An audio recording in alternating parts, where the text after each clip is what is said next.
கங்கம் நீங்கள் நல்லா துணிச்சலாக பேசலாம். இனிமேல் கவர்மெண்ட் எம்ப்ளாயி ஆகிட்டீங்க, ஸ்டூடெண்ட் கிடையாது, கான்ஃபிடண்ட்டாக பேசலாம். உங்கள் அனுபவத்தை சொல்லுங்கள். எப்படி லாஸ்ட் இயர் படிச்சிங்க இன்ஸ்டியூட்டில், ரோட்டரி மூலம் ஜாயின் பண்ணீங்க, எப்படி இருந்துச்சு, இப்போ என்ன ஜாப்லாம் போயிருக்கீங்கன்னு சொல்லி ஒரு ஷார்ட்டாக சொல்லுங்கள்.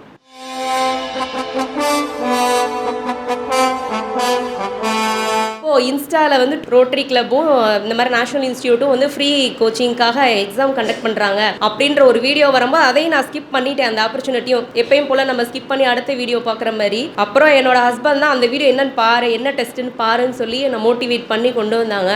உங்களுக்கு கிடச்ச இது நல்ல வாய்ப்பு. எனக்கு அப்போ அவேர்னஸ்க்கு அப்போ இவ்வளோ மீடியா இது கிடையாது, அவ்வளோ இந்த அவேர்னஸ் எக்ஸாம் பற்றி கிடையாது. இப்போ உங்களுக்கு நாங்கள் இருக்கோம், சார் இருக்காங்க, அதனால் மிஸ் பண்ணிடாதீங்க என்ன மாதிரி, அவ்வளோதான் சொல்லுவேன். நான் இந்த இன்ஸ்டியூட்டுக்கு வரக்கூடாது அப்படின்னு நிறையா பிளான் பண்ணேன். ஏன்னா நம்ம காலேஜ் படிக்கும்போது, ஸ்கூல் படிக்கும்போது ஒரு கேங்காக போவோம். இங்கே வந்து தனியாக இப்போ ஒரு 5 பேர் நீங்கள் எக்ஸாம் எழுதியிருப்பீங்க ஃப்ரெண்ட்ஸோடு சேர்ந்து.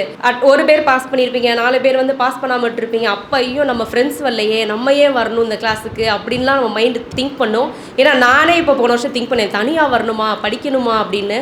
அப்படி மட்டும் யோசிச்சுடாதீங்க. இது உங்களோட ஆப்பர்ச்சுனிட்டி, இதுதான் நீங்கள் அடுத்த வருஷம் வேலை வாங்கிடுவீங்க அப்படின்ற ஒரு எண்ணத்தோடு வாங்க.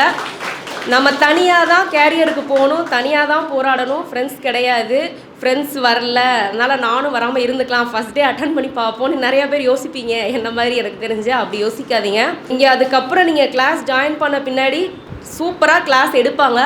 சார் என்ன சொல்கிறாங்களோ அதை நீங்கள் ஃபாலோ பண்ணுங்கள். ஹோம்ஒர்க் கொடுத்தாங்க அப்படின்னா சின்ன பிள்ளை மாதிரி ஹோம்ஒர்க் செய்கிறது அந்த மாதிரி யோசிக்காதீங்க. ஹோம்ஒர்க் பாருங்கள், சீக்கிரமாக நம்ம கேரியரை போய் அச்சீவ் பண்ணணும். ஸோ அதுக்கான வழியை தான் நம்ம மேக்ஸிமம் டைம் ஸ்பெண்ட் பண்ணணும்.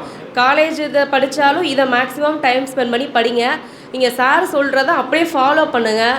ரெகுலராக கிளாஸ்க்கு வாங்க. இப்போ நிறைய பேர் சொன்னீங்க, ராம்நாடு சொன்னீங்க, அந்த மாதிரி நிறைய ஊர் சொன்னீங்க. ஸோ ரொம்ப தூரமாக இருக்குது, வர வேணாம் அப்படின்னு நினச்சிடாதீங்க. என் கூட படித்தவங்களும் ஸ்ரீவில்லிபுத்தூர்லேருந்து டெய்லி வருவாங்க, சிவகங்கையிலேருந்து வருவாங்க, கமுதியிலேருந்து வந்திருக்காங்க, அப்புறம் காரைக்குடியிலேருந்து டெய்லி வருவாங்க. ஏன்னா கிளாஸை மிஸ் பண்ணாதீங்க. அந்த கிளாஸை மிஸ் பண்ணும்போது நீங்கள் வந்து ஒரு 100 பேருக்கு பின்னாடி போயிடுவீங்க எனக்கு தெரிஞ்சு, அந்த ஒரு டே கிளாஸை மிஸ் பண்ணும்போது. அதனால் கிளாஸை மிஸ் பண்ணாதீங்க. இங்கே நீங்கள் படித்து முடித்த உடனேயும் இங்கேயே உட்காந்து படிக்கிறதுக்கான ஃபெசிலிட்டிஸ் இருக்குது. கண்டிப்பாக நீங்களாம் வெற்றி பெறணும்னு நான் வாழ்த்துறேன்.